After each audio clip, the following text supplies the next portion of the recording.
this installment of Wisdom Wednesday, we're looking at a MixRite Fertilizer Injector from Dema Engineering. This particular 1 3/4 inch is good up to 11 gallons a minute, all the way down to 0.1 gallons a minute.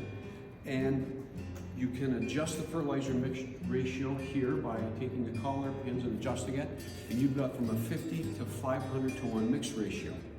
Larger models are available up to 110 gallons a minute. And there is a different model if you have to inject acid into the system. Now the nice thing about Dema is that they have a little Saturday afternoon or Sunday afternoon repair kit comes with it. So in the future, if you're stuck on a Saturday or Sunday, you go on YouTube, look at Dema Engineering, bingo, there's someone to show you how to fix that real quick. And then the next thing you want to do on the Monday morning is to order another kit, so you always have one in stock. Like I said, larger units are available up to 110 gallons a minute. These particular units are water driven, but this is for display purpose only. It has a small electric pump that we're going to use for demonstration purpose only.